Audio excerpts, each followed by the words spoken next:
Hi, I'm Doug Peck from New England Propeller. We've been in the propeller business for 35 years. I'm here today to answer any questions you might have about props. The diameter of the prop is from the center of the hub to the tip and you double it. So whether it's 3-blade or 4-blade, you go from the center to the tip and you double it.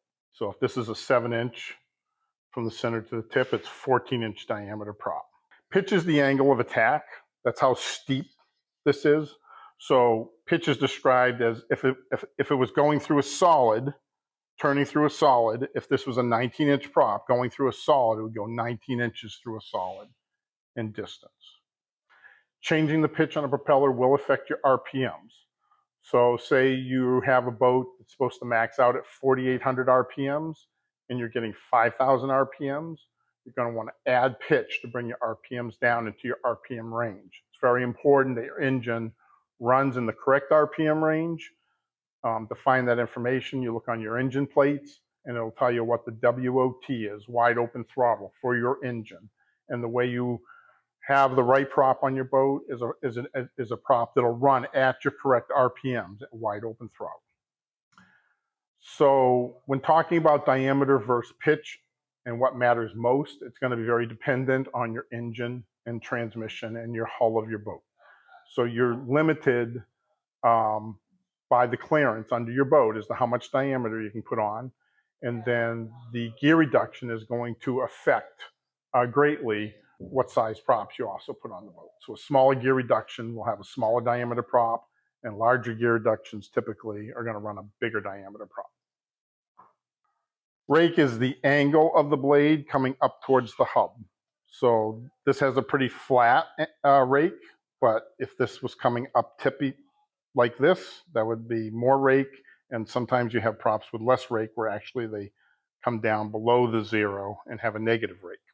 The cup of the prop is up on this upper edge. This is the trailing edge of the prop, and as the water comes off the prop, it catches this little cup, and these cups can be adjusted for putting more load and less load on the engine. They quiet down the noise of the propeller, and they create more grab on the water, which increases performance. Disc area ratio, or more commonly known as DAR, is the blade area of the propeller.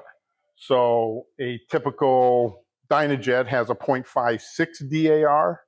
So if a circle is 100% and the propeller blades overlapped each other, you could have almost a 1.0 DAR. In this case, if I hold this up for the camera, you can see there's big gaps in between. So this is considered a 0.56 DAR. This one's considered a 0.7 DAR. And this one here is considered a 0.85 DAR. Progressive versus constant pitch. So this is Dynajet is basically a constant pitch propeller. That means that at the 50% radius, you're going to be 20 pitch. At the 70% radius, you'll be 20 pitch. At the 90% radius, you'll be 20 pitch. A progressive pitch prop, if it was average 20 pitch, it might be 19 at the 50 and 20 at the 70 and 21 at the 90% radius. So the difference between progressive and constant pitch on the water, typically, like when we bought the business 35 years ago, is very common that most everything was just constant pitch.